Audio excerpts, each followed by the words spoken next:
လွမ်းပိုင်နဲ့တရားဝင်ချစ်သူဖြစ်နေကြကြောင်းဝန်ခံလိုက်တဲ့နန်ဆိုရီဒီဆိုပရိသတ်တွေအားလုံးပဲမင်္ဂလာပါရှင်ဆယ်ထွန်းမြန်မာနဲ့ပြန်လည်ကြိုဆိုလိုက်ပါတယ်တရုတ်ဆောင်နန်ဆိုရီဒီဆိုကမနေ့ညက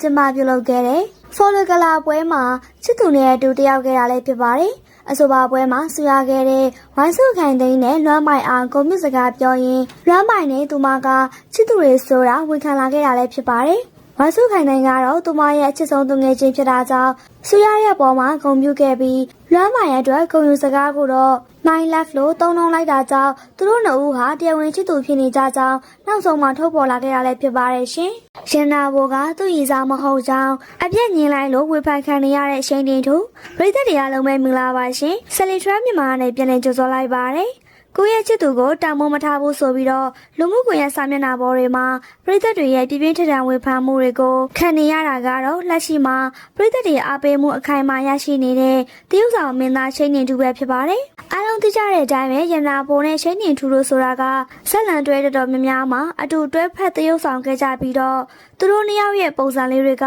ပရိသတ်တွေရဲ့ရင်ထဲကိုတကယ်ရောက်ရှိခဲ့တာလည်းဖြစ်ပါတယ်။ဒီလိုနဲ့အားပေးလာကြရင်အထူးထိပ်ကိုရောက်သွားတဲ့အချိန်မှာတော့ပြီးခဲ့တဲ့အကယ်ဒမီစုပွဲပွဲကြီးမှာရန်နာဘိုအကယ်ဒမီစုရရှိသွားခဲ့တဲ့အချိန်မှာရှိန်တင်လူတယောက်ကဝမ်းသာလွန်းလွန်းမျက်ရည်တွေကျခဲ့ပြီးတော့ရန်နာဘိုရဲ့ဘားကိုနိုင်ခဲ့တဲ့အထိခံစားချက်တွေပြင်းပြခဲ့တာကိုအားလုံးကမြင်တွေ့ခဲ့ရတာလည်းဖြစ်ပါတယ်ဒီလိုရင်တွင်းပြခန်းစားချက်တွေကြောင့်ပဲတာမန်လောက်ဖို့ကင်ဘက်တွေအထက်ပို့တယ်လို့ယူဆပြီးတော့သူတို့နှစ်ယောက်ကတော့တကယ်ကိုတည်ကြတဲ့ချစ်သူတွေပါလားလို့ပရိသတ်တွေကတခန်းနဲ့ယုံကြည်ခဲ့ကြတာလည်းဖြစ်ပါတယ်။သူတို့ရဲ့ထင်ထားတာထက်ပိုလွန်နေတဲ့ခန်းစားချက်ပြသမှုတွေကဒီကောလာဟာလာတွေကိုပို့ပြီးတော့မိထိုးပေးသလိုဖြစ်လာခဲ့တာလည်းဖြစ်ပါတယ်။ဒါပေမဲ့မျောလင့်မထားတဲ့အလဲအပြောင်းတစ်ခုကြားမှာမကြသေးခင်ကဖြစ်ပေါ်လာခဲ့တာလည်းဖြစ်ပါတယ်။ပွဲတစ်ခုမှာသူတို့နှစ်ယောက်လုံးအတူတူတက်ရောက်ခဲ့ပေမဲ့အဆိုပါပွဲမှာရှိန်နေသူကသူနဲ့ရင်နာဘောဟာချစ်သူတွေလုံးဝမဟုတ်ကြောင်းတေချာပေါက်အပြက်ညင်းဆိုခဲ့တာလည်းဖြစ်ပါတယ်။ဒါအပြင်သူကဒီလိုမျိုးသတင်းတွေထွက်ပေါ်နေတာကို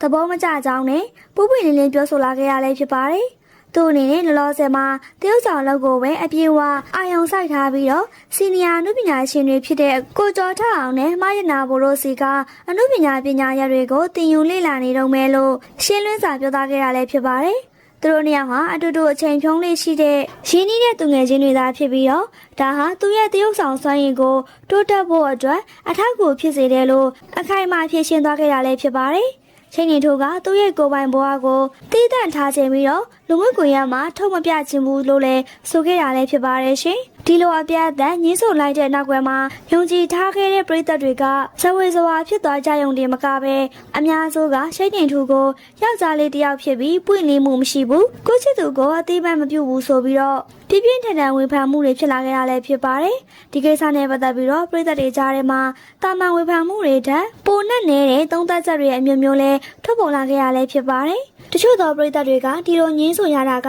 ရင်နာဘိုဘက်ကရှိန်နေထူရဲ့ဘဝတိုးတက်လန်းအတွက်အနစ်နာခံပြီးတော့အမှန်တိုင်းဝင်မကန်တာလို့ထင်ကြီးတွေပြီးနေကြလည်းဖြစ်ပါတယ်